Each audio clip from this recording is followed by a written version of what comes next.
right, so welcome back. Welcome to this afternoon session on the impact of AI, I would say, on scientific research. And as you have probably recognized, we have chosen quite broad titles for this session so that everybody can anticipate maybe something different. But in preparation of this session, I just wanted to find a concise definition of what is science, by the way. And Wikipedia tells us that science is a systematic discipline that builds and organizes knowledge in the form of testable hypotheses and predictions about our universe.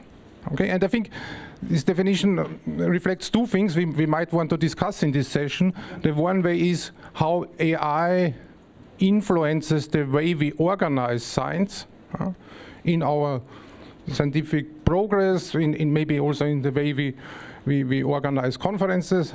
But on the other hand, I think it's also interesting to discuss the way AI changes the nature of the results, of the scientific results we have. So far we always thought about that we have a model of the world, but now with deep learning methods, sometimes not so obvious anymore how to interpret the results these models deliver for us.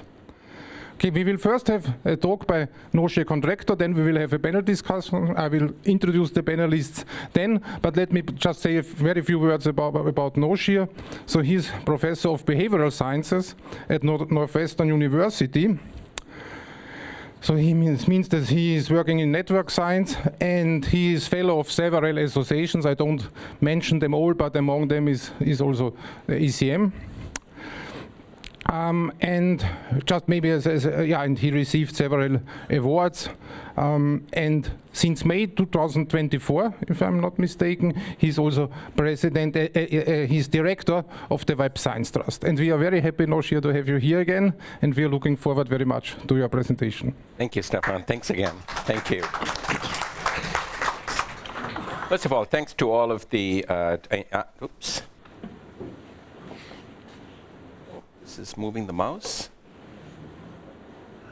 Is there a way in which this doesn't move the mouse on its own? It's like a magic. I do this, the cursor is moving on my screen. You can use it as a pointer. I can use it as a pointer, okay, but I don't want to use it as a pointer. It looked like it's a fly going all over my screen all the time there. So, first of all, thank you again very much to all of the organizers of this conference. This is such an incredible opportunity to talk about an important topic, and the range of discussions we've had and the quality of the ideas that we have exchanged out here will certainly be something I will take back with me, and I hope as many of you will as well.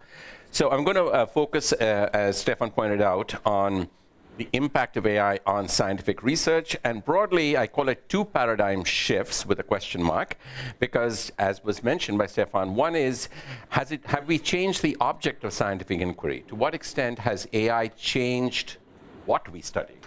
And then the second is, how has AI changed how we study that?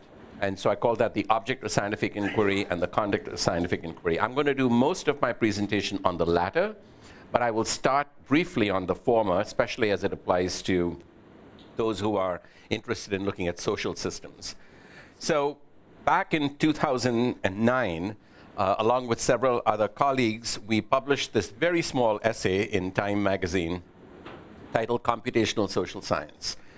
We had no idea at the time, when we wrote this article, that this would become a pretty much well-cited landmark article that was used extensively since then to study social systems. And our argument there was actually quite simple, that because of the web, we again had now the opportunity of instrumenting a lot of our social interactions in ways that we were never able to do before.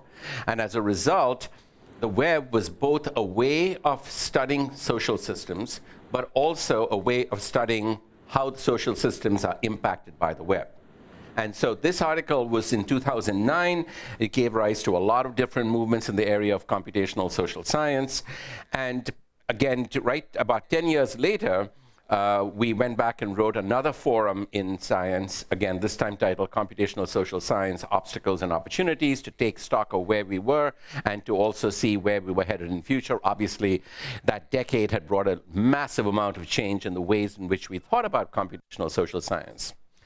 More importantly, from my point of view, we also published an article in Nature in 2021, which was called Measuring Algorithmically Infused Society. And it was a recognition that until now, we thought about the web and technologies as things we used. So all we had to study were human beings and the ways in which we were using technologies. But as you all know, that has changed.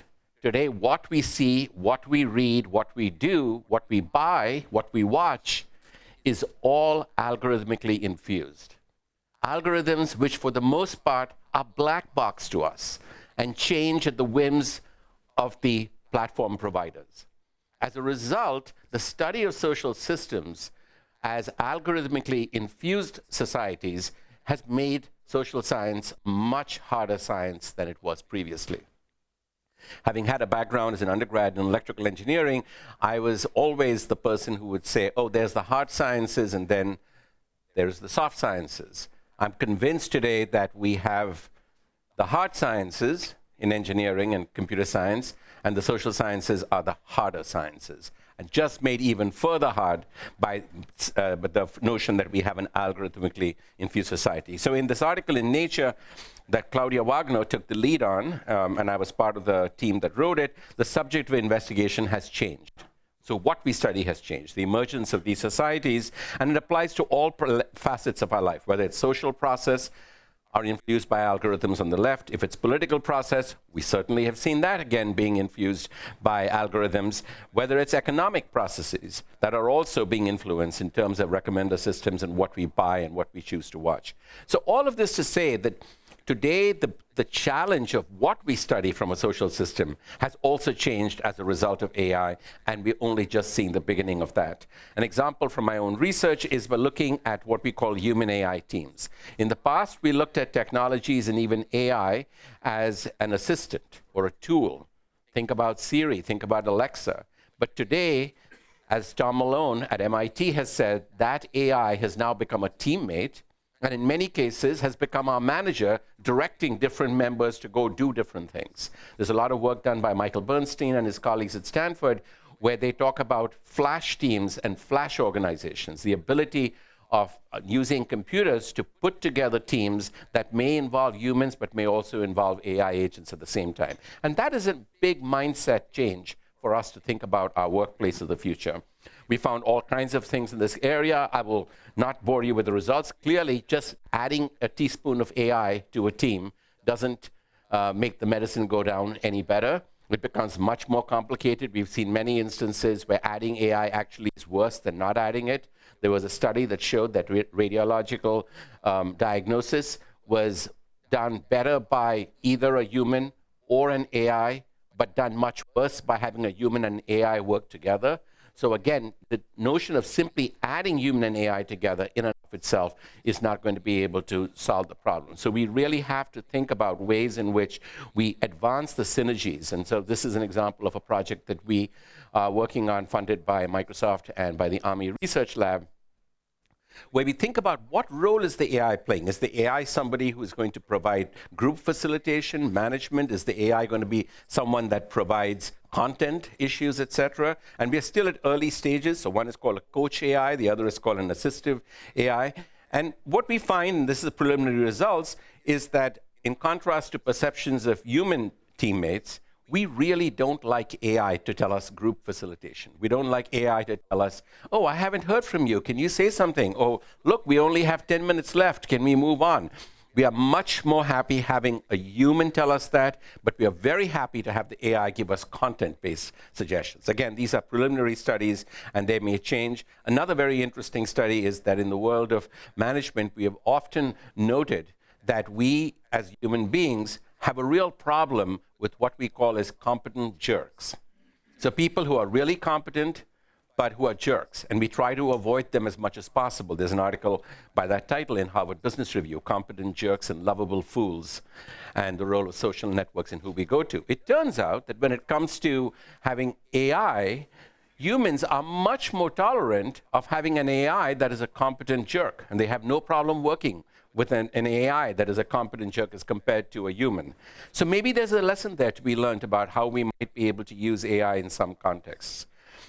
As I said, I'm going to focus most of what I'm going to talk about on the second paradigm shift, the shift in the conduct of scientific inquiry rather than the object of scientific inquiry. And I put these three pictures on the slide to tell you what I'm not going to be talking about. We've already heard enough, both in this conference, but also more generally in the media, about the amazing ways in which AI has changed the way we do scientific inquiry, whether it is AlphaGo, whether it is protein fold, whether it's GNOME. These are all absolutely spectacular ways in which AI has fundamentally changed the way in which we do scientific inquiry. But I'm not going to talk about that. I'm going to talk perhaps about much more mundane things, about how we could think about the ways in which all of us, in all of our research, even if we are not at that level, can start reimagining what it means to do science. And for that, I'm going to actually take us on a bit of a detour. I'm not a historian. We've had good history lessons here. I'm not one of them. But I'm going to take us on some lessons we have learned when we as a society have been confronted with technologies in the past. And the reason I want to do that is because it tells us, provides us a framework to see what it is that we are doing with AI right now when it applies to science, and also to be mindful of not making some of the same mistakes we have done in the past in misinterpreting how we think about the impacts of technology on society. So when I was in grad school, one of the first things I was introduced to is this notion of how we think about technologies in general. There are some amongst us who are the utopians. These are the people who think that technology is an unalloyed, oh my goodness, what's going on here? Something has taken over my... Okay, let's just call it a utopian. So a utopian is somebody who believes that technology is an unalloyed blessing. Everything is going to be great, as was discussed today. If technology creates problems, if ChatGPT is going to use too much of energy and challenge our climate, AI will find ways to take care of that climate. So it's always this thing, the optimism that if technology creates problems, it's going to solve the problems it creates. One of the things that I like to remind colleagues is that as an engineer, when I was often told that if you want to solve the world's problems, go get an undergraduate degree in engineering or in computer science. And if you want to go get a master's degree or PhD degree, then the reason to do that is to try to solve the problems created by the computer scientists in the first place. So you need both of these in order to be able to continue to work in this area. The dystopian, on the other hand, is the person who believes that technology is an unmitigated curse. It's the opium of the masses. We don't use technology. Technology doesn't depend on us. We depend on technology. We continue to do that. A third approach tries to seem quite innocuous by saying, oh, it's neutral. It's not going to change anything. It's not good or bad. And I think that that's very misleading, because the fourth approach that I argue is the most valid in this case is that technologies, including Gen AI, are having both positive and negative effects at the same time in spite of each other.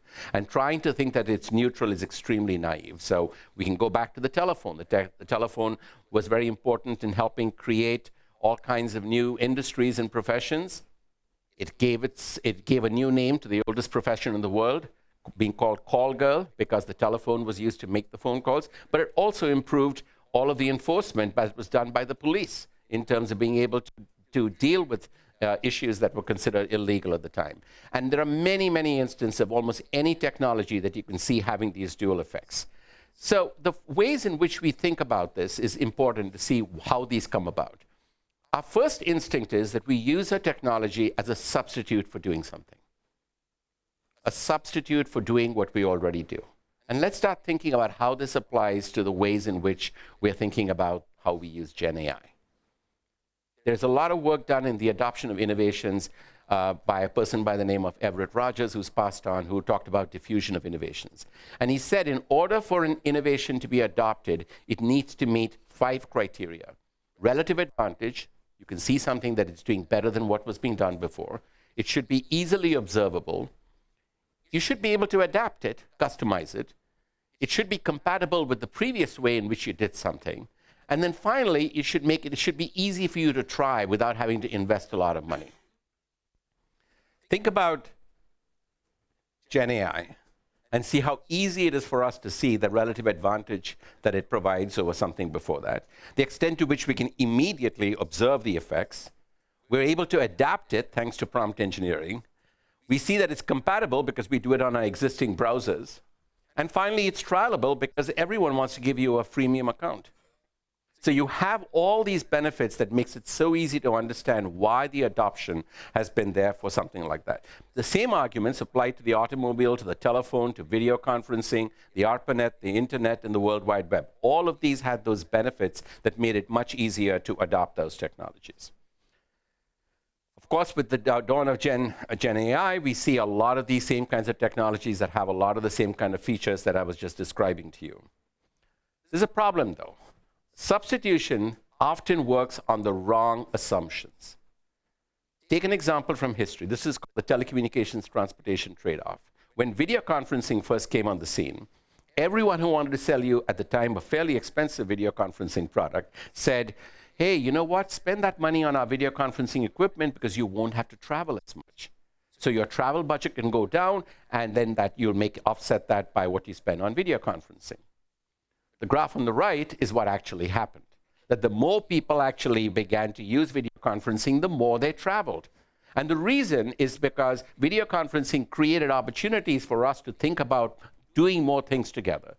And what that meant was that we were not looking at the technology as a revenue saver, but as a potential revenue generator or to improve what it is that we are doing. I say this because at this point, a lot of us are thinking of Gen AI in general as a substitute that's going to save us something. We're going to be able to get things done more quickly. Whether it is your report to the provost's office about a vision of the university, or whether it's an undergraduate student who's trying to get by with getting an assignment done at the last minute, we think of it as substitutes. What we don't think about is what happens at the enlargement phase. Most of you are not old enough to remember ever using a typewriter. I am. And when we switched to a word processor, one of the first exciting ways in which everyone described the word processor was, oh, it's like a typewriter, but it has an erase button that makes it so much easier. And that was the hook. That's why I adopted the word processor. That was my primary reason for doing it. And then what happens? Oh, I'm going to save all this time because I'm going to get my drafts done so quickly now. Really? How come we continue to work on it much more as a result of that? So we enlarge it. We spend much more time working on these drafts until the very last minute. In fact, the word draft is anachronistic. It applied to the typewriter where you actually had a physical draft and then you had a second draft.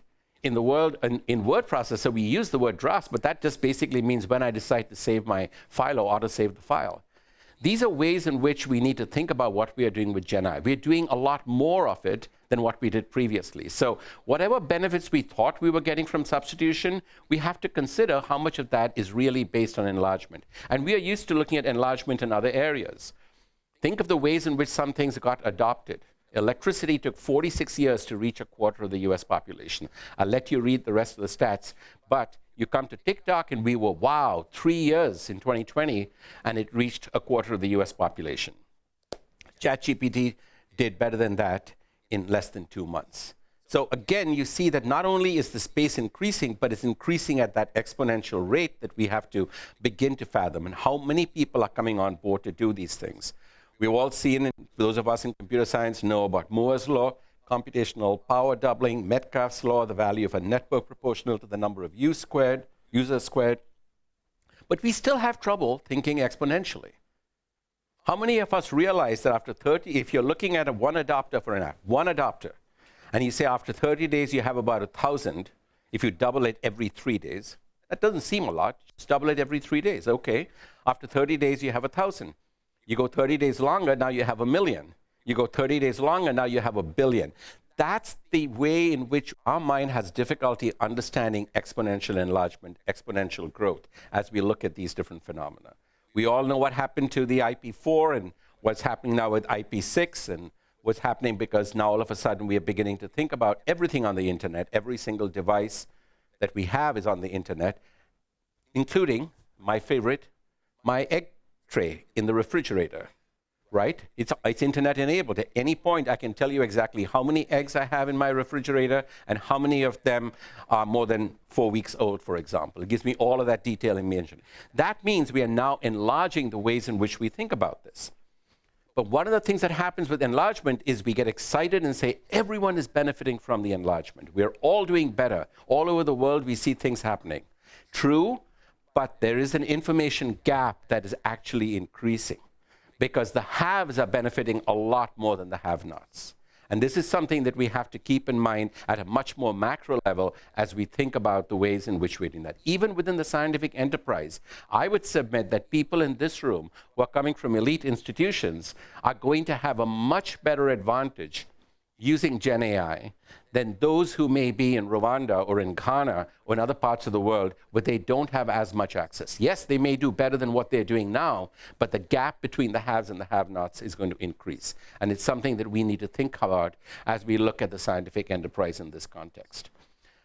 The ultimate story is that even when you have all the substitution, all the enlargement in the world, you still find that you have no benefits in productivity. It's called the productivity paradox. This was something that Robert Solow talked about technologies in general, the Nobel Prize-winning economist. He said you can see the computer age everywhere but in the productivity statistics. In fact, that same sentence virtually also appeared in a more recent chapter by Eric Brynjolfsson and his colleagues, who said, we see the effects of transformative new technologies everywhere except in productivity statistics. And then he goes on to say, past surges in productivity were driven by general purpose technologies, GPT. The other way in which we think about GPT as compared to what we are talking about in this context. But in fact, the examples he gives are very illustrative. Things like electricity, things like the internal combustion engine. And some have made the argument, as has been discussed at this, that what we are seeing now is Gen AI being an example of a general purpose technology. And that may be some of the ways in which we do it. But notice it says, these technologies require complementary co-inventions, whether it's factory redesign, highways, business processes, and workforce skills. And this is one of the reasons why we need to think about that final stage, and that's called reconfiguration.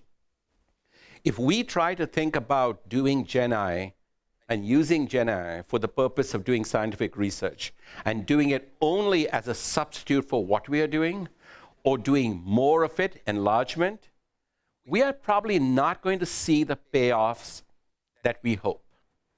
The real payoffs are going to be as we reimagine the ways in which we use Gen AI to reconfigure the entire scientific enterprise, not simply to serve as a substitute or to serve as an enlargement. There are benefits to that, I don't deny that. But that's not where the real payoff is going to come. And in fact, that's one of the reasons why, if you look at examples from the past, the automobile didn't really take off till we had a whole highway system.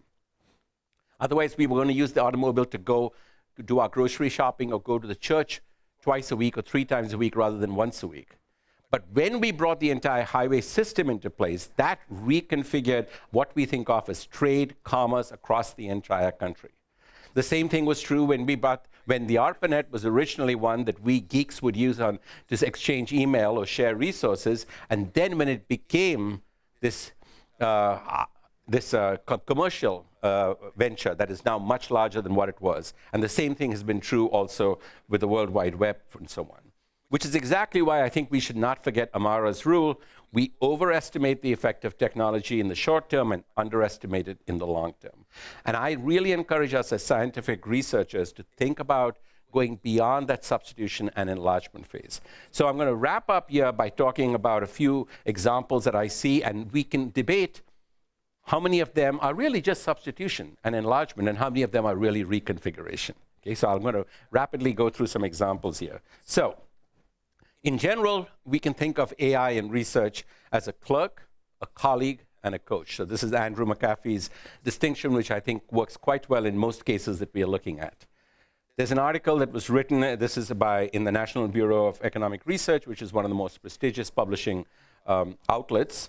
It says they have a stage model where you can look AI for questions in literature, for hypothesis, for wording and instructions, for code and documentation, and for simulation and code audit. And this article it's a very long article, but it talks in details about ways in which Gen AI can actually contribute at each stage to the scientific process. Here is an example of an article that focuses on AI and hypothesis generation. Can GPT be used to generate scientific hypotheses? And it says it does, while the error rate is high. It talks about a swarm of hypothesis machines that can be challenged by automated experimentation and adversarial peer reviews. So you begin to see people thinking quite differently about how we can come up with hypotheses and use Gen AI to ingest as much of the existing literature and potentially suggest it, not always well, hence the error rate being so high. We talked earlier today about the difference between prediction and causality, and we talked about Judea Pearl's work and so on. This is an article that was covering a story written by the Stanford Social Innovation Research, which talks specifically about the case for causal AI and points out that a lot of the ways in which we are using predictions that are made by AI to intervene in policies about it actually get it absolutely wrong, such as trying to understand the effect of the costs of healthcare costs upon future ways in which the people get treatment for it, etc. Turns out that the effects are exactly the opposite amongst whites as opposed to African Americans. And that's not something that you can tease out by just looking at the prediction models. Here's another one in hypothesis generation, again, using both language models as well as causal models and causal relationships and causal graphs that are being used, again, to build hypothesis generation. I already mentioned this one. Can AI serve as a substitute for human subjects? Who thought that we could now replace going to people and talking to them and instead create a version of that person online, a synthetic version of you, and use that person as a potential subject? The first question comes to mind, how do we know these people are reliable, etc.? There are articles that talk about how, in fact, it can be used. This was one that used it for helping software engineering projects. This one replicated experiments to see how well we could be responding as compared to what actual human beings were responding. And they said that if you are able to train these models, in some cases they can do a pretty good job of mirroring human responses in certain experimental contexts.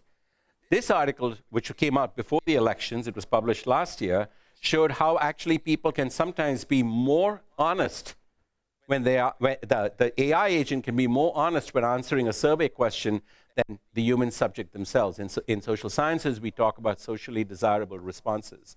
And a lot of the debate about the elections and why the opinion polls for the last several elections have not done well in the United States, at least, is because they believe that the human respondent often tells the person asking the question the answer they think that person wants to hear. But that's different from what they will actually do once they are behind the polling curtain, so to speak. And this again shows that in some cases there are ways in which you could create a more honest response by going to a synthetic version. Again, as you can see, it was not successful at anticipating demographic level differences. These are not ready-made solutions, but I'm just allowing us to think about what might be and what we need to be cautious. This is a website called Synthetic Users. And they have all these different studies that they report done on people with different synthetic studies, all the way from large language models to simulate patients for training mental health professions, simulating the human in human-computer design, language models, simulated economic agents, and so on and so forth. This was a study of switching from the study of actually getting the data. We started with hypothesis, then we talked about how you get the data. This is about how you actually get reviews done. So AI as a manuscript reviewer. This article claims that articles that are reviewed, all of us get reviews and we decide to put it into ChatGPT or rather than doing it ourselves. Turns out that people did a systematic study of this. They detected which ones were more likely to be Gen AI reviewed and found that those tended to have more positive language and gave slightly higher ratings, which is not necessarily a good sign, but the fact is that people are using it enough where people can conduct these kinds of quasi-experimental studies. Some of them are saying that they use it for meta reviews. So in many of our fields, a reviewer gets a meta review as the person who's supposed to synthesize reviews. There are a lot of people who are, again, now using this to create those kinds of meta reviews. That said, there is also a lot of journal policies that are opposed to this. So guys, this is about JAMA, the Journal of American Medical Association, and the network of journals that said, it precludes the inclusion of non-human AI tools as authors and requires transparent reporting of use of such tools. Submission and publication of clinical images created by AI tools is also discouraged unless part of the formal research design or methods. Similarly, this was, again, an article that talked about how AI is facing pushback in the review process from the NIH, which prohibits it completely, and others that are also looking to see how even the journal Science prohibits the use of LLMs during peer review and prohibits reviewers from uploading manuscripts to the Gen AI tools, partly because of privacy issues, because many of these Gen AI tools are now then being used also to train further models. And the Lancet is another example of that. Finally, we get to research dissemination. So this is the part where we say we've got the article published. How do we use AI now to make that visible? We publish an article and then we stop at that. Gen AI is being used increasingly now to be able to set up an interactive chatbot. Imagine having a chatbot for your article where somebody who is a student is able to query it and question it and ask and have a dialogue with it as it goes along. There are people who have used virtual reality where they publish an article about in AI, in application in quantum optics, and allow people to interrogate that model. And then finally, actually, one of my colleagues, Nick Diakopoulos, and his team have worked on taking the research that they did and creating a simulated policy impact where they can actually see how a particular scenario, but I think I may have, yeah, on the next slide. This is a transparency policy of Article 50 of the EU Act. And he was interested in seeing how they could generate scenarios and narratives to see how people would react to these policies. And this becomes a new policy tool where you can be reliable that the text that was generated was scenarios looking at different ways in which what is the effect of transparency legislation in terms of mitigating harms in areas such as labor and well-being, which it does, but is not so effective in areas such as social cohesion and security. So there's another one here, how AI enhances perceptions of scientists. This was a very interesting study. They looked at PNAS articles.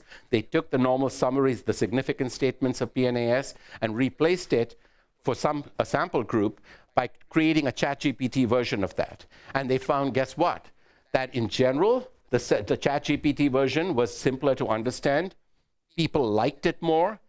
Interestingly, they had more favorable perceptions of scientists. They were perceived as more credible and trustworthy, but less intelligent than more complex written human PNAS summaries.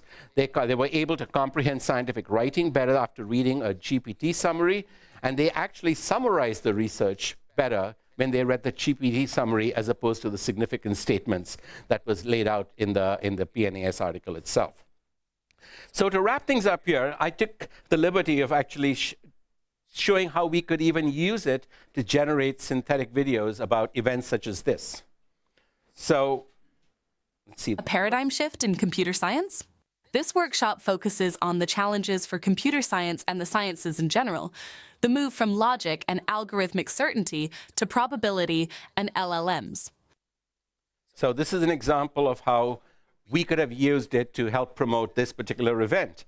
If you want a little longer overview, and I won't play the whole thing, but I'll play a little bit more. Welcome to our engaging video on the upcoming event, A Paradigm Shift in Computer Science. Join us as we explore the challenges and opportunities in computer science, focusing on the transition from logic to probability and LLMs. The workshop will delve into the impact of AI and machine learning on society, sparking intense public debates, and the philosophical insights it offers. The impact on scientific research and the role of universities in a platform-dominated world will also be explored. The event is organized by the Faculty of Informatics at TU Wien and the Institute for Human Sciences. It is supported by various organizations. Okay, so the point being that this took me about 5 minutes to do yesterday. So it gives you an idea of how we could. Now, is this a case of substitution, enlargement, reconfiguration? That depends. One last one. I don't know how many of you have played with Notebook LM. A couple of you have. So Notebook LM is another great way where all I did is a Google tool. I put the two files that I put in here with the agenda and the list of people here. Those are the two PDF files that I created from the web. And then what I did was I went in there and went to Notebook LM. And then when you go there, you can have a notebook guide. You put that in there. Now this will take a second to load, but it'll load there. It creates a study guide. It creates questions. It creates an exam. It creates a briefing documentary. And then it also creates a podcast. Welcome to our deep dive. Today we're looking at some pretty thought-provoking stuff you sent over about this workshop at TU Wien, a paradigm shift in computer science. It really seems like you're trying to get a handle on, like, the future of the whole field. Yeah, it looks like you went deep on this one. You've got the program here, speaker bios, background info, quite a stack. Well, the title itself kind of grabbed me. Paradigm shift. That's not something you hear every day. And when it comes Guard of artificial intelligence, think of it like trying to teach a computer to think like Spock. Wild idea that AI isn't just changing computer science, it's changing how we do science, period. Yeah. Like the whole shebang. It is a pretty radical thought, and the workshop really dives into this head first. Day 2 kicks off with the impact on scientific research. Key themes was that even with all its power, AI still can't truly replicate those uniquely human qualities. Like what specifically? Ironic. Well, think about things like creativity and critical thinking. AI is amazing at pattern recognition. So I just wanted to show that, these are all things that are also part of the scientific process and something that many of us are not very good at, taking our research and making it available to the public or promoting it in certain cases. And so I think these are also things we want to continue. This was one last closing slide I have here, pretty much a closing slide, is can generative AI improve social science? For those who are interested in this was an article published in PNAS by a good friend of mine, Chris Bale. And he really goes through and documents in all the different ways how we can help with survey research, online experiments, content analysis, agent-based models, lit review, novel research questions, routine research tasks, writing, data cleaning, soft program.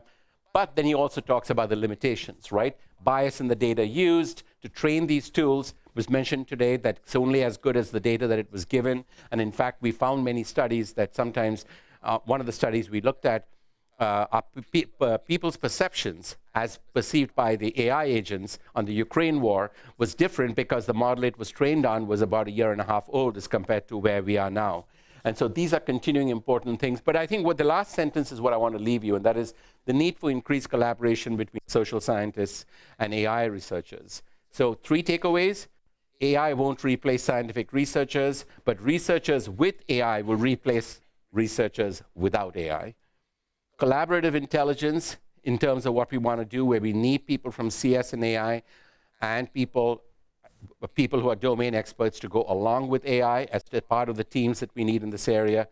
And last one, that is, are we still really in a paradigm glide, to use Moshe's word for this morning, where all the examples I gave, you may argue, are just substitution and enlargement, where we already do it. Are we doing something different? And at what point can we go into the paradigm shift? Thank you so much.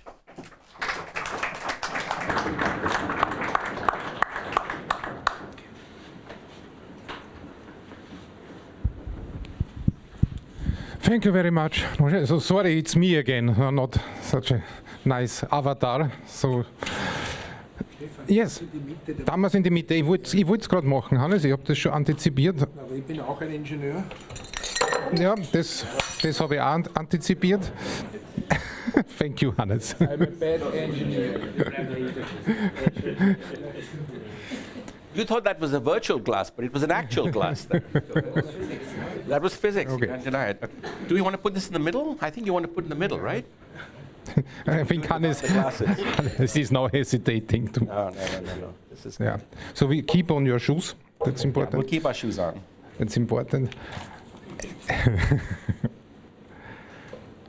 Okay, so thanks again for a very inspiring talk, having a quite generous perspective on technology and the impact and then on our current topic, and also for telling us also a little bit about how AI impacts social science. And we have now 2 panelists which, so to say, with also different background. And let me just very briefly introduce them. Left to me is Georg Dorffner, professor at the Institute of Artificial Intelligence, Center of Medical Data Science, Medical University of Vienna. So he is, I would say, one of the pioneers in AI research in Austria. Already in the 80s worked on neural networks. And what else can I say? I have so many things here. Yeah, he's also curriculum director of the master program Medical Informatics at the Medical University of Vienna, and he's vice president of the Austrian Society of AI. And left to Georg is Günter Klambauer. He's professor for artificial intelligence in life sciences at JKU Linz. He has a background in maths and biology, but then moved to machine learning. And for his, I think, was it for your thesis, you've been awarded with the Austrian Life Science Award and the Award of Excellence of the Austrian Ministry of Science. And his current research focuses on the development of deep learning and AI methods for use in life sciences. And yeah, without further ado, I would maybe hand over to Georg first. Yeah. Okay, thank you very much, Stefan.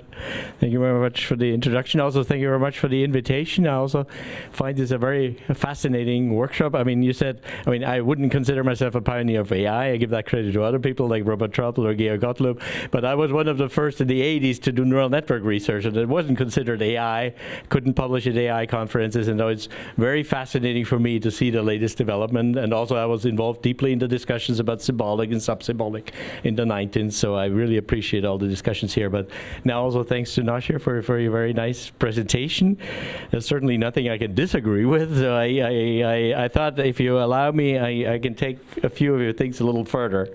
So one thing where I think AI or Gen AI might lead to a reconfiguration, as you called it, is the way we publish or the way the role will publications play in future. I mean, as a curriculum director, I'm involved a lot in our discussions of how much should we allow our students to use ChatGPT or others in writing their thesis, and the check of that is in the hands of the plagiarism check. And my argument has always been we're in science. I mean, humanities are a different thing. In science, we overemphasizing the importance of plagiarism, because what's important is the study result. Like in medicine, we conduct a study, the results, but we have put so much focus lately into the prose we write about it. And we're it created an absurd situation. We all are forced to write in our own words. Even self-plagiarism is existing, and then other people do systematic reviews, as you mentioned, and they have put a similar effort into deciphering our prose into what it means and what the paper has in common with the other paper. Now these tasks are frequently replaced or used for that. Gen AI is being used for writing the paper and for interpreting it. So one might ask, I mean, if in future the prose of the paper is generated and then another Gen AI interprets it and does further research with it, in the end, who will need the paper actually in the middle? Wouldn't it be more efficient to sort of bypass that and focus more on the actual study results? And there, I think we generally definitely will have a generative effect. We will be able to do more research, more studies, because we have AI as a tool. So be interested to hear your opinion about that. And the other point I would like to mention is, you said in the end, AI will not replace scientists. I mean, some people think it will. My argument why I think not at the moment, because, and that comes back to the general theme of the last 2 days. I mean, what can LLMs do and what they cannot do? I mean, what I think still, I mean, even though they changed my mind, I mean, with respect to AGI, I definitely think it's sooner than 40 years, as we heard today. Before ChatGPT, I would have said I won't live long enough to see it. But what they're still lacking is what we called in the 90s grounding, symbol grounding, situatedness, embodiedness, that was alluded to by Eric Prem. So I don't think they fully understand what they're talking about. They need, and also earlier today, so it was mentioned, science is about not trusting one's senses. LLMs don't have a sense that they can either trust or mistrust. So I think the next big step will be, or should be, or can be in future, the next big breakthrough in AI will be when LLMs become multimodal models. I mean, already now ChatGPT can deal with images, but other senses, and only then I think they might reach a level where they do what a scientist do, because now they can create hypotheses, write about this thesis, do the analysis, but they don't have the creativity of interpreting what it means and coming up with new concepts and new ideas. So that's I think, but that might change.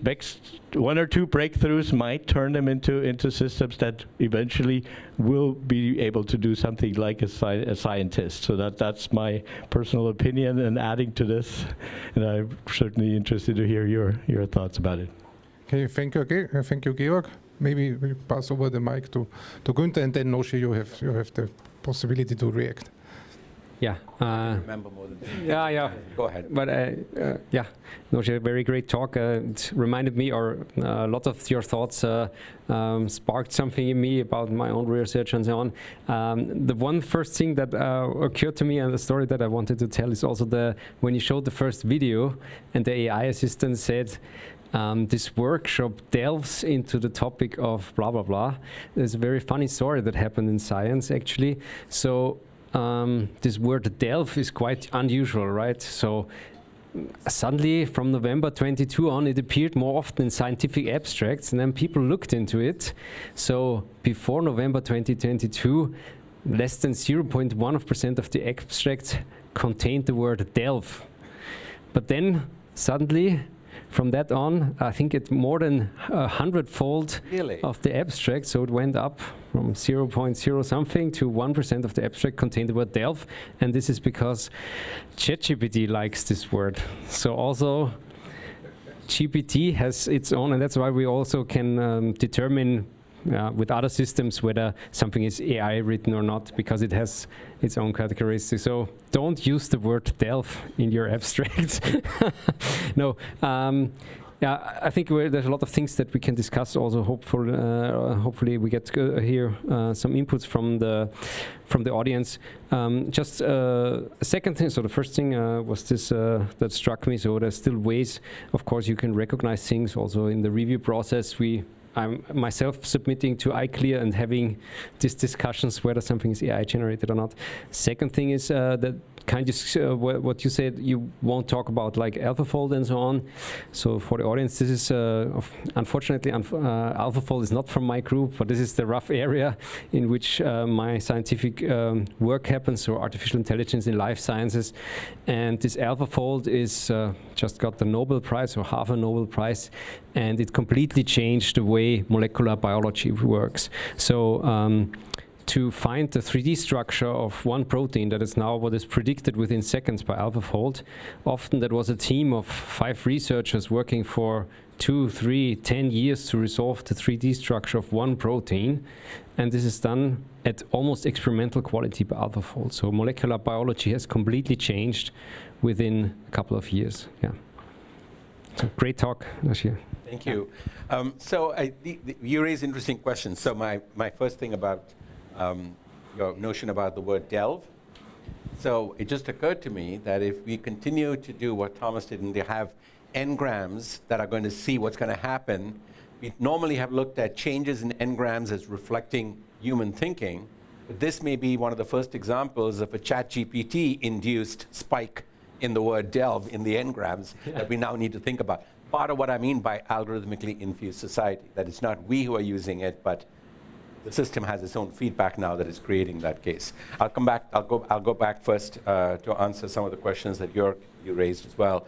The publication issue, and I think that is, and the second was whether we'll replace AI or not. Both of them are in some ways related. The publication issue, I would argue, is very, very long overdue. We haven't changed the basic framework of our peer review system since the first peer-reviewed research journal, which I believe was the Royal Society. Isn't the Proceedings of the Royal Society? Is that what it's called? Yeah. That was the first peer-reviewed journal. And basically, we haven't really changed the ways in which we have published since then. Now, some could argue that why fix something if it ain't broke? On the other hand, I think there have been many more people who have talked about whether we could think about taking this journal article and making it into very small nuggets. There is, in fact, I'm blanking on his name, but there's a colleague in the Netherlands who has talked about the minimum publishing unit, which is essentially just like a claim, and to see how those can be instead looked at. It'll address the question you said about just saying, I want to just say, why do I need to have this padding? There are big disciplinary differences. There are big institutional differences. I ran a panel at the Computational Social Science conference a few years ago where I had an editor from Science who said, well, as long as you can take your entire research and collapse it into about 3 pages, you should send it to us. Then you can have everything else in the supplemental information. But you should try to distill your idea to 3 pages. And right after she got done saying that, we had an editor from the American Sociological Review. And he got up and he said, as long as you can make sure that you expand whatever you want to say to 35 pages minimum, then you should send it to our journal. And these are the kinds of disciplinary differences that we deal with across different areas. Some expect a lot of preambling. Some expect you to get cut to the chase. So I think that that's an example of a paradigm shift in the area of publication that could be huge. We have now seen open access as a mode of delivery, but that doesn't change the structure of the article itself. What we are talking about is mostly in how we deliver it, how we buy it or pay for it, etc. I love that idea, and in retrospect, I wish I had thought about that, but I think that is something definitely worth taking.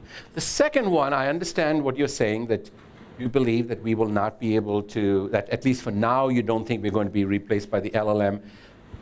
This again is a matter of looking at history. Every time we've had a new technology, and one can make the case that Gen AI is not like any other technology we've had, not even any other general purpose technology we've had. One of the things we have learned is that it means that in order for us to continue to flourish, we as humans have to think about what is called as reskilling. In other words, what is the value that I bring as a scientist if many of the things that I did as a scientist, some of them pretty tedious, can now be done much faster with Gen AI? Clearly, one of the things that's not going to go away, at least in the near future, is our ability to evaluate what it does. We've talked about hallucinations. Some people call it hallucitations. These are not going away anytime soon. And so part of what we always will have to do, at least to the best of our knowledge so far, is be the person who has the ultimate responsibility to look at whatever is being done and to curate and evaluate it for what it's worth.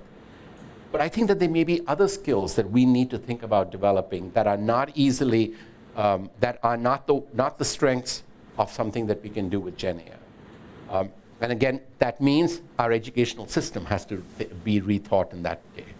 There were times, we already talked about this, the calculator. We spent a lot of time learning how to use a logarithmic table. Anyone here besides me use the log tables? And then we had the slide rule. And today, it doesn't mean that we don't go back and say you can't use it. I was at periods where we were told you cannot use a calculator, you cannot use this, that, and the other. But we use it, but then we now have the educational system means we're not learning as much as we did about how to use log tables, but we have new things to learn. So I do think that there is going to be a big change about how we get reskilled and how the process of what does it mean to be trained as a scientist will be changed in the presence of LLM. And then I'm trying to think about you. Sorry, I didn't formulate it as a question, but you skipped this molecular biology part a bit. Yeah, no, I did, and thank you for mentioning that. In part, I made the, perhaps in retrospect, mistake of saying everyone in this room knows about AlphaFold and knows about GNOME and knows about protein folding and so on. But I think that your explanation was very crisp and very good. Speaking of which, CRISPR is another example that also uses AI in ways that we could be talking about. So yes, thank you for expanding on that. All right, thank you, NOSHIR, Günter, Georg, for the moment. And now let's open the discussion to the audience. I've seen already 2 hands. Please say briefly your name, third hand, and ask a question. Francesco. Thanks. Hi, I'm Francesco Striano, visiting junior fellow in the Digital Humanism program at IWM, and I was wondering. I mean, maybe it's not so much a question, but maybe some reasoning that I'm doing about the publication issue again. Because I understand the point, but I'm from the humanities. As a philosopher, my work, my job is basically reading and writing, hopefully also thinking a little bit in the middle. But what I observe a tendency in the humanities because of this to to prohibit the use of large language models or AI tools that I think is kind of stupid, because I agree with you that AI will not replace academics, but academics with AI will replace academics. But I think that when we finally maybe accept these AI tools also in the humanities, we have two options. I mean, or we start just to produce a lot of unuseful articles and just because we have to publish, or we can also start to publish maybe less, but thinking more. But my fear is that based on current quantitative evaluation of research, we are going to just force to produce more because they say, oh, since it is easier to write, you can publish more. And so we have even less time to think on what we are going to publish, but also less time to do proper research in hard sciences or in medicine or in other disciplines. So I think this is not only an issue about science, but also about politics and academic politics. So maybe this is also a little bit connected with the next session, maybe. It's not properly a question, but I want to ask you, what do you think about this? Thank you. Could I respond? I think that your scenario is a perfect example of that enlargement phase that I talked about, right? Because now that you can do more, you will be expected to do more, it'll be easy to do more. But that's when I think society, or at least the scholarly community, or in your case, the humanities, has to take stock of, if this is no longer a valuable way of judging it, the quantity is not the important thing, what are other ways in which we recognize, reward, incentivize scholarship? And it was easy in the past to say, oh, well, since it's hard to write these things, let's just count the number and it'll be a handful. But now, if you've made that process so much easier, then you have to rethink what it is. And that's where the reconfiguration will come in. That's where the publication issue that you raised will come into it. So I think we should be thinking of that. And my only reason for having that substitution, enlargement, reconfiguration is I've seen us go through this without realizing that this same thing has happened in the past with so many other technologies that have come our way. So if there's any way in which we can learn from that and anticipate it, we're better off. Yeah, I would like to add, I mean, that's why I deliberately said humanities, I think, are a completely different story. I was strictly referring to science in the hard sense, like medical sciences, for instance, performing a clinical study to prove the efficacy of a certain therapy or something. There, I think the way we write the text is secondary. It's the results, the numbers, the significance and all that. I do acknowledge that, like in philosophy and in social sciences and many others, very often the scientific work consists of new interpretations of research knowledge. There, I mean, we have a different story. I think we will need to decide how we deal with. I mean, in my view, perhaps that means that a scientist in that area, well, yeah, we'll have to raise their work on a different level. Because I believe, and that's why I mentioned creativity just before, I believe that at the moment language models can nicely be creative in the sense of an interpolation, so they can create text which is somewhat similar to known text, but the out-of-box thinking, the complete new idea of how you look at things, that is probably not capable of, and that might be more the role of the scientist in the future. I just add one sentence. So there is really an exponential growth of articles in some areas. Yeah. So I'm going to help you out on the bit where NOSHIR, where you blanked. So the guy in the Netherlands is called Barend Mons. Yes, exactly. And yes, the name exactly. the name of these publications, they're called nano publications. Nanopubs, yep, that's it. So a yes. nano publication is like the super condensed version of, I mean, what you said, like, the statistics about your medical trial. And there's even, this is no longer a pipe dream. There is formalized languages in which people express these nano publications to be published on the web. There are servers in multiple countries that host collections of nano publications, which are extracted from papers. I mean, now the joke is that, sort of, one of the reasons why we need to do information extraction from papers is because we first did information burial, right? So we had this information, that we buried it in text, and even worse, we buried the text in a PDF, and then we need to dig it all out again. So cut out the middleman. So that's the positive version of this story, and I go along with a lot of that. On the negative side, science is a social system. Right, and words are important in a social system. So there are very interesting studies on, say, hedging words. So scientists rarely say "this is." They say stuff like, "Oh, it seems to be the case that," or "the evidence may suggest that," and so that pushes me away from this maybe naive version of the nano publication as a bunch of facts that sum up a paper. What's your position between these two extremes, on the optimistic or the positive, and the pessimistic view on this possibility of these nano publications? I can go first. Thank you, Barend Mons. I feel bad. I hosted him for 2 visits at Northwestern, and so I hope he never sees this YouTube video. But he is indeed the person I was thinking of. And I know that it also has connections to semantic web, because you're able to put this... Semantic web languages for... Exactly. Yeah. I see the pluses sides of that.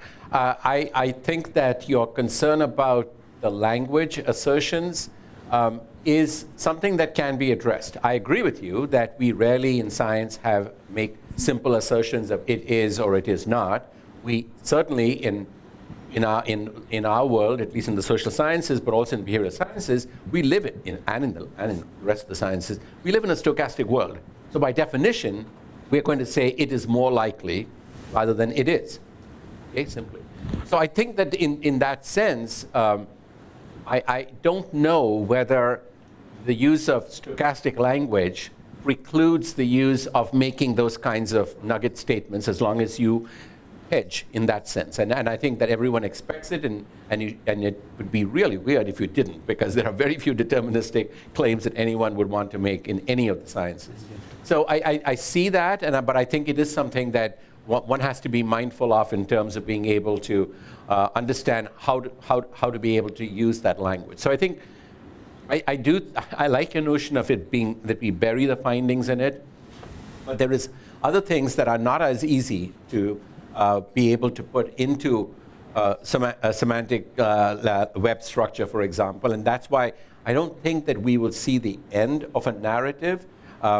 But being able to make it easy to abstract certain associations, like some of the examples that I was saying, are definitely much more needed now, exactly because we have tools from GenAI that allow us to process a large number of them as compared to what any human being, or God forbid, a graduate student would have had to do in the past.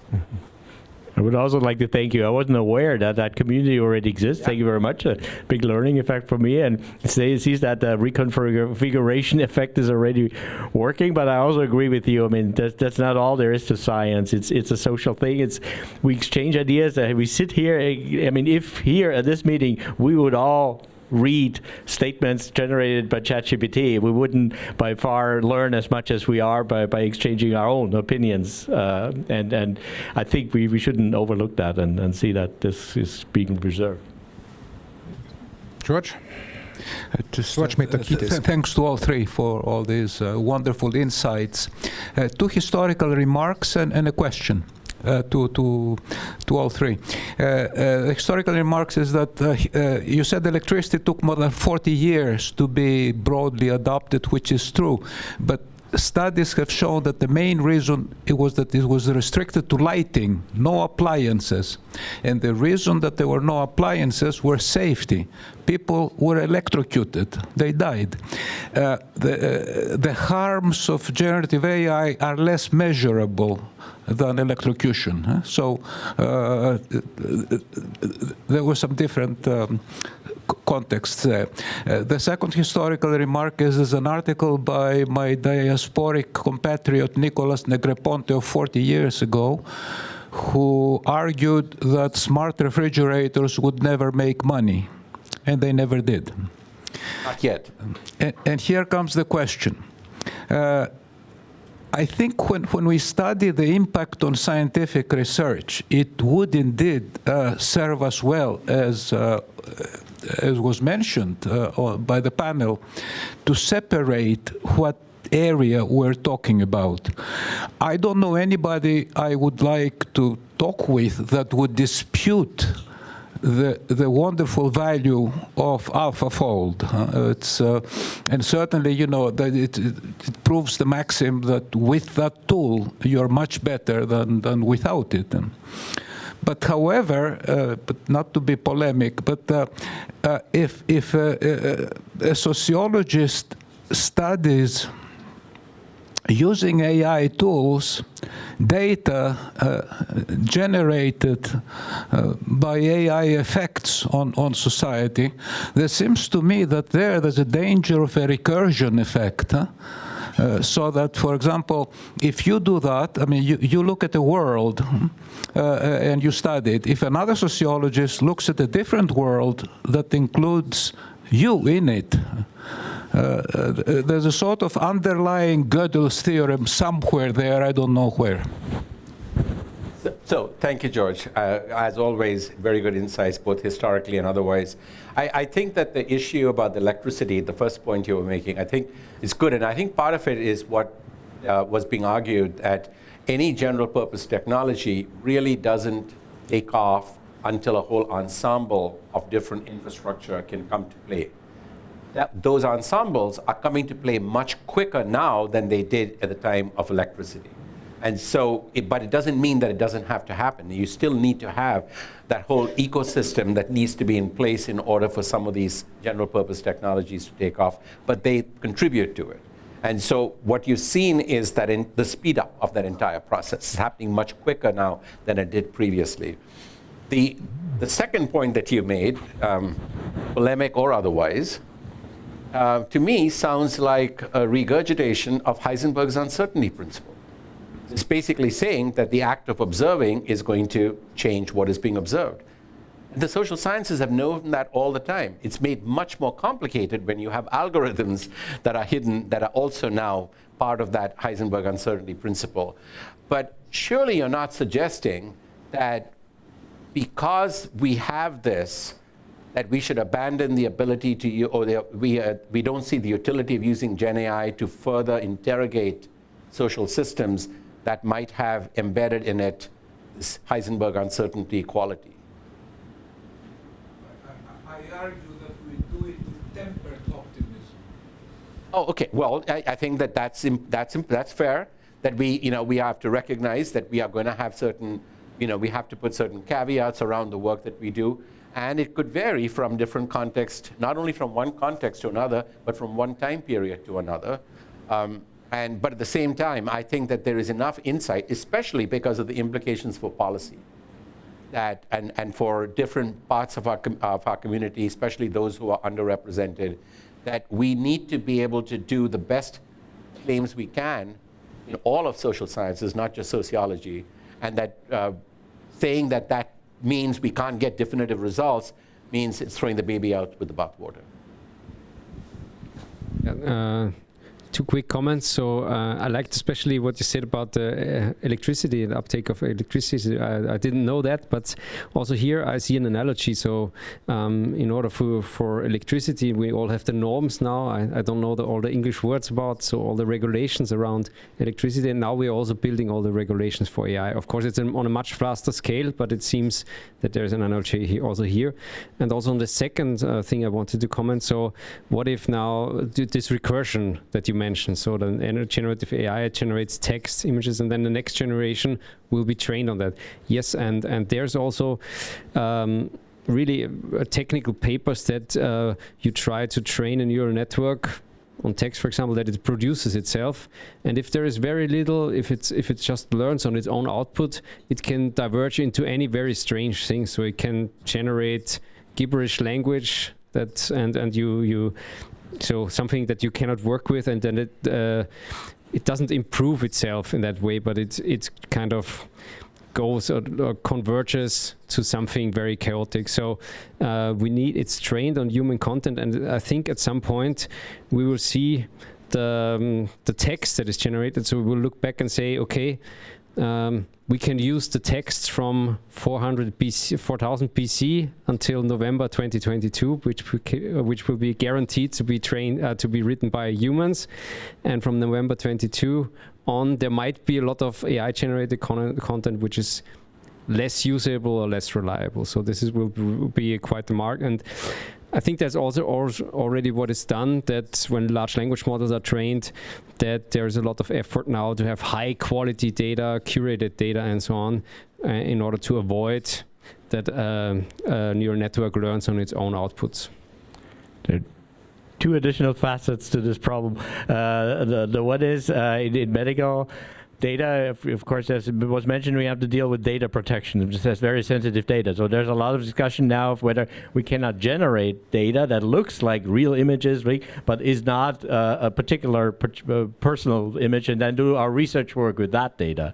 So that's the positive side. On the negative side, I think many researchers, and Günter knows more about that, use also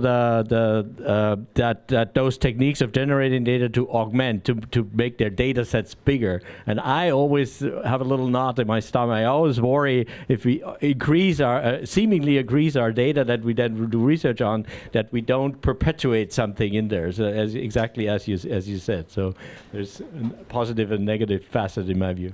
Günter, is that what they call drifting? When there was a term that became popular a few... drift effects, yeah, that's a bit different. So drift effects is more when you put I've heard that in different contexts, but when you put an AI system into production, and you have tests and say there is a certain accuracy, and then you put it into production and you see over time it decreases, and that's a drift effect, because usually then the way how people interact, so there's some distribution change, and therefore also the performance changes. It is a recursion effect in a sense. It is in a sense, yeah.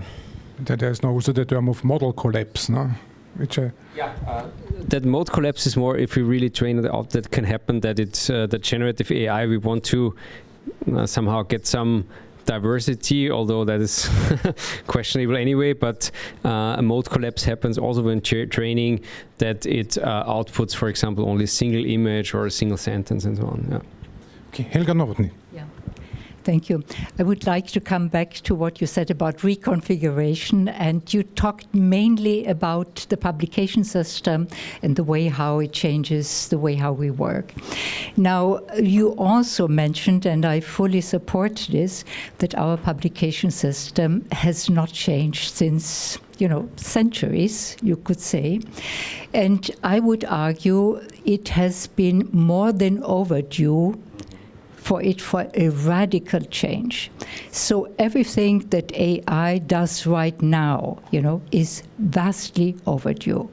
And we see it in the publication system, in the way how we have first author, second author, etc., has to do with a lot of other things. Now, and this will also happen to universities. The way how we teach, it's long overdue. Our school system, if you think of education, the world around us has changed in so many ways. What has not changed is you go into a classroom and how we teach and how we learn. So AI comes at the moment where things that we have taken for granted just will fall apart. And it has to be reconfigured because, it will go on. But I would like to touch on something that you have not mentioned. And this has to do with the automation. And we see automated labs It will be a big change, of course, because of the rapidity in which this happens. It has many positive effects. You can now federate labs around the world because they're all automated. So, for environmental science, many other fields, will have many positive effects. But, of course, it also raises the question, how many PhDs will we need in the future, the more we automate labs? And on the discussion that you have about the replacement of, jobs in society, we all agree new jobs will arise, others will disappear, but nobody can tell you how fast it will happen. And will the new jobs come in time, or will we have some, period which will be rather unpleasant? And the number of PhDs and how we train our PhD students for what is also an important question. And another issue, because you mentioned social sciences and synthetic users and so on. And there I see, it's sort of almost the equivalent to automation in the lab. You have a sort of synthetic, you have a digital twin of society, and you go down to the micro level, so you have synthetic users. And we also know the data come from the past. And what are we losing out? And we see the tendency towards, we spoke about it before, the averaging, yeah? You lose out what happens at the edges. You lose out the outliers. And yet the social dynamics of society very much depend on what happens at the edges. And outliers, they start very small, but they tend to grow. And then you have the dynamic change, and then we say, how could it happen? And much of what we see in society today that we thought would not be possible just a few years ago, it's there. So I'm just saying, don't go too far in relying on this kind of synthetic world. Well, thank you. First of all, great comments and on point, and it underscores my failure in perhaps spending as much time on the caution side of it than on the optimism side of it. So almost all of these issues that you mentioned I had included in, but perhaps not underscored, right? The average, not the distribution. The fact that it only worked, like the Ukrainian case, it only worked on the past data. I think one of the questions is that I highlighted those because they are real limitations. Now, are these limitations the current model that somehow a new and improved model would fit, or is it a fundamental deficiency of these models? I suspect it, and I think you would agree, it's probably the latter, not the former. It's not that you can just fix it by doing a better Gen AI model. And so as a result, again, it ironically addresses the first question.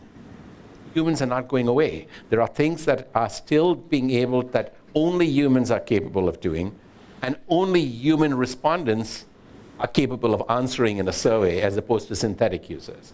So I think that we need to be very strategic in recognizing where we are able to leverage the automation, where we are able to leverage the enlargement of these activities, but be also very cautious about where that doesn't happen and the implications of that for training students. It may be that we need fewer graduate students. It may mean that we need fewer scientists. I don't think that's the case, because I think, maybe this is my optimistic side, that there'll be new avenues and areas of science, so that even if in a particular area there may be fewer needed, but there may be other areas.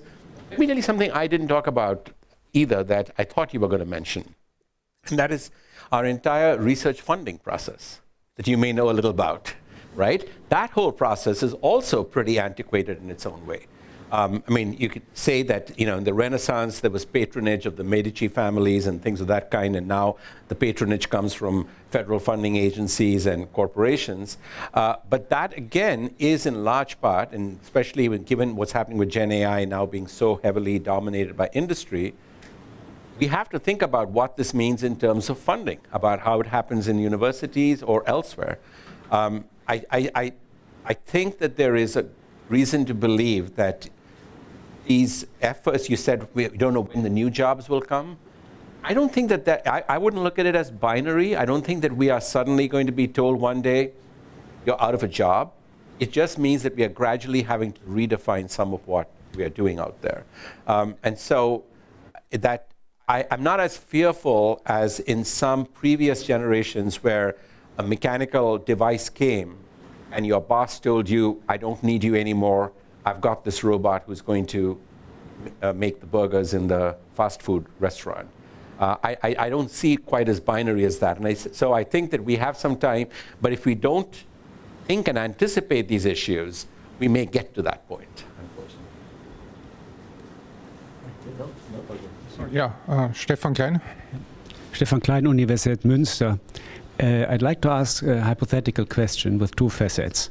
Assume your publisher would sell the data that you have produced, your work, to OpenAI and monetize in a way what you have produced. Because this is what's happening right now. As you know, sort of big publishers are selling data to these Gen AI companies. So the first is the economic one. The second is assume now that the data and the work you have produced is being used in the Gen AI and the LLM without reference to you as an author. And I know there are ways of referencing, I'm aware of that, but assume that you are not referenced. Would you be happy about that? Do you think that might be a problem or not?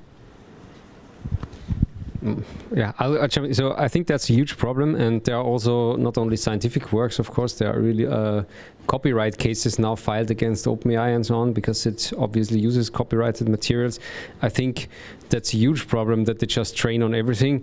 Yeah, also the publishing system, even without AI, it's a bit strange if you think about it. So you do the work, you get public money, you do the scientific work, then you give it to a scientific publisher. You might even pay for open access, and they get a lot of money for it. So that's, I think even without AI, it's strange.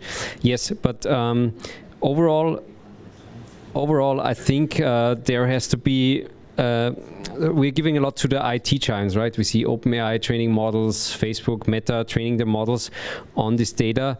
And then when something goes wrong or when it doesn't output something, it says, according to the guidelines by OpenAI or by Meta AI, it doesn't, blah, blah, blah. It's not possible to answer this question. So we have much stronger legal bodies, right? So we have the, in Europe, we have legislation, we have Austrian legislation, we have human rights, and this should all be way above the OpenAI guidelines, right? So I think there's what we're giving away is basically completely what it's the training corpus on what corpus it should be trained, the training data, and we're giving also away some guidelines it should adhere to, and so I do think that it should be somehow, there should be some kind of democratic process behind selecting training data and training a model on that. So I think there are extremely fundamental problems far beyond. I mean, I cannot solve it. Obviously, I'm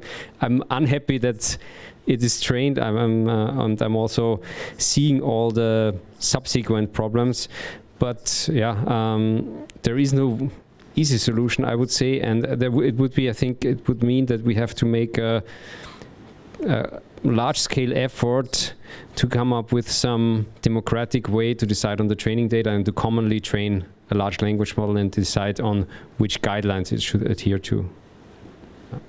If I may add. I may add a couple of comments as food for thought and to counterbalance this a little bit. First of all, publishers give away only information that's already public, whether you have to pay for it or not. It's public in the sense of publication. So it would be much more critical if there was information that's really confidential and not meant for the public. Secondly, if we plan or would think about prohibiting large language models being trained by that data, then in consequence, one would have to prohibit us all scientists to read those papers because we also absorb the data and perhaps later cite something from it without remembering where it was from. So that's exactly what happens in an LLM. It's a condensed version of all this different. It's not in only few cases. It's a literal word-by-word citation. And thirdly, the latest models that I know, not only ChatGPT 01, but also Elicit, Cite, and all these other models that use LLMs, they are capable of proper citing now. I mean, they give sources and they cite papers, and so we're stepping in that direction that proper credit, I think, is being given to those who originate some information. I just add very briefly to this. I think this is an important issue. I don't think that if you ask me as in a hypothetical question, it's not a hypothetical question. At least I know that in my field, in the field of communication, for example, that our publishers have signed deals and have notified us in some cases after the fact, which did not sit well with some of my colleagues who were not consulted before that. The question at this point is not whether it's going to happen. I think it is probably going to get cited. The question is not just whether we get credit for it in a citation, but where is the financial model and the business model? Think about what happened when Google got into trouble in Australia and a few other countries where they were told, you cannot be showing results from the New York Times and other places, right? And like the New York Times is suing OpenAI for the same thing right now. And one of the reasons why Sora was released and then immediately taken back in the last 48 hours, 72 hours, was because the creative industries had the same issue, that it's not just about scientists, it's also about artists who are concerned about these issues. I think what has to happen is at two levels. One is the regulation, the EU and others who need to put guardrails on what can be done legally. And then the second, and how much of transparency there should be in that. And then the second is, I think, there's a compensation issue here. And I can see, for example, professional associations, whether it's the ACM or whether it's others that I've been involved with, which would say, look, if you want to sell this, then you need to share some of those profits back with the people who are managing these journals or helping do work on these journals. I have to say that in one case, at least, I was told that the publisher had really given away a lot of this data for a pittance to these LLMs, which makes me mad, because if they had negotiated a better deal, we could negotiate a better deal than with the publishers as scientists. But this is all still very much in flux. But I think that it's not hypothetical, it's happening. Okay, so I take the 4OT for the last question. I mean, we talked quite a lot about machine learning or data-driven AI. And when it comes to different disciplines, and now we have 3 examples, I mean, data is not equal data. There are different levels of, say, sensibility, maybe of availability. In medicine, there are stricter regulations compared to social science, maybe, and with proteins, maybe it's not so problematic. So what is this impact? So is it maybe that some disciplines are now in a disadvantage because data is not so easily available? Is this something we have to take into account? That would be my final question. My first answer would be yes, because machine learning is a statistical technique, and more data means better performance, and we all know about the bias in many of that system. So yes, it will result to some areas being in a disadvantage. Also within, medicine, we would like to have models for prediction or something for which we simply don't have the data yet, and so we have to wait for the future. So yeah, it's certainly a problem that will need to be addressed, yes. We clearly see a tendency, of course, there's a lot of scientific papers in these areas of natural language processing, in computer vision, and for the proteins, I think the PDB is also relates to the last question about access and so on. So the PDB, I think there's an estimate that it costs to build this up $30 billion. And so there's a lot of effort by scientists put in to build up this database, and now it's publicly available, and they train AlphaFold on it, and now they also have commercial versions of AlphaFold where they profit from. So that also implies that. So, but yes, now we see a lot of differences between the disciplines, and that relates also to how much data-driven approaches are picked up and used. And yeah, it's unclear how there is some process in other disciplines now that were less data-driven, how to build up reliable data sets for machine learning, so it also drives some scientific process, but of course some will always have this disadvantage either of data availability, accessibility, and of methods. And there's also some other domains have differently structured data, so not something that you can squeeze in a sequence or in an image. And this also sparks some methodological advancement, right? Suddenly you have something where you have graphs, and then you have to develop neural networks that work on graphs. They are there, but something like this. So it's I think there are different sides from this, but there's definitely a lot of diversity concerning data and availability. So some of you probably have heard of the story of the person who was drunk and had lost the keys to his car and was looking for it right under the lamppost. And someone said, why did you lose your keys? Where did he lose it? He goes, I don't know. He goes, why are you looking here? He says, because that's where the light is. And I think we face that with a lot of the places where we go do work where the data is, right? If you have a lot of data, we'll go do it there because that's where the data is. And I think that comes at a price because there are a lot of other areas that we are now neglecting simply because we don't have at least what is called as just the digital trace, or some people call it digital exhaust data, one kind or another, or where it is relatively easy to instrument to be able to get the data.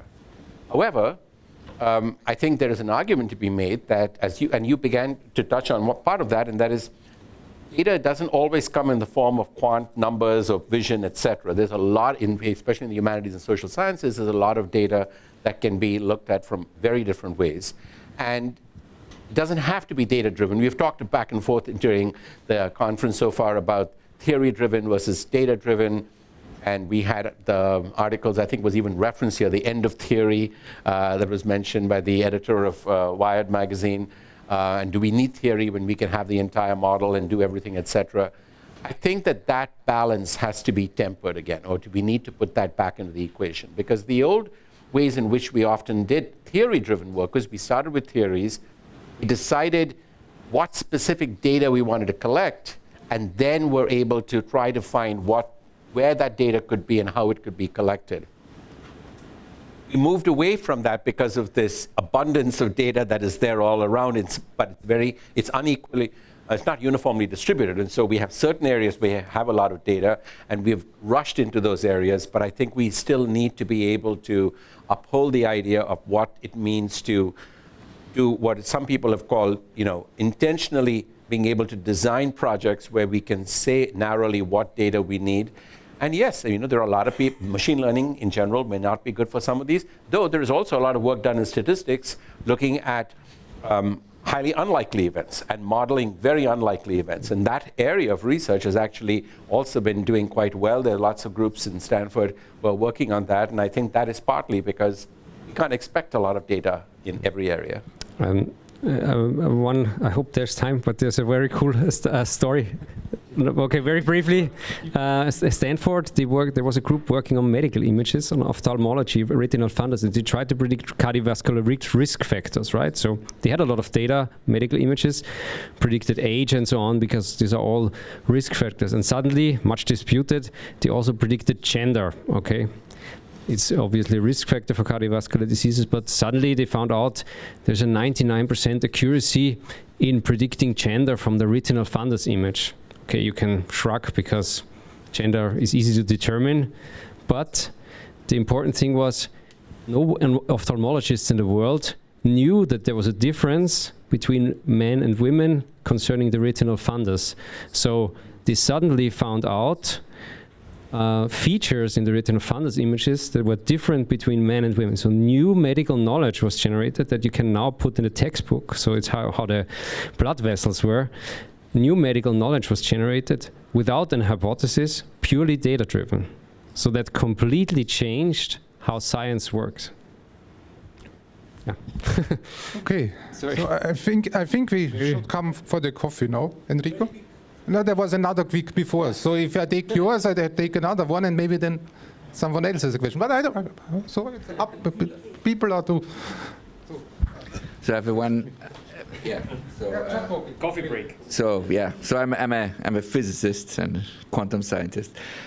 One of the for me in science is that the key point of science is to make predictions that are far outside the data that I have. Yeah? Up to now, we had discussed most of it, that use the data and do something within that. And this is for the science. I think this is for me the key point of science, to do predictions that are very, very far out away from all the data that I have, from which I do the conclusions. I make something that has a predictive power that goes much, much far out from the region of the data that I have. Not just out of sample. You're talking about really distribution. Yeah. I would just to... Not out of the sample, just really allows you to make really very far predictions in completely different domains. Yeah, just about the quantity of data, I would like to repeat a remark that I made this morning, that we have to be careful about the large amount of data, because, and this is a theorem, mathematical theorem, if you have a large enough quantity of data, you can find any correlation whatsoever, even if data have been randomly generated. So this is the importance of having a good theory in looking in data, otherwise you will find complete falsity. I just quickly, yes, that is true. That's why p-hacking has become such a big issue, where you can look for correlations by chance. But one of the things that methodologists have done in response to that is not just look for significance, but look for effect sizes, because you can have something that is statistically significant, but substantively the effect size is so marginal that it's meaningless. So at least to the best of my knowledge, that's one effort made by people who are looking at large data sets, not to rely any longer on just statistical significance because of the reason you said. Yeah. Okay, so based on past data, I have a theory. That is, we should have coffee now, but let's first thank NOSHIR, Georg and Günter for their inputs and also for their questions. Thank you. Great.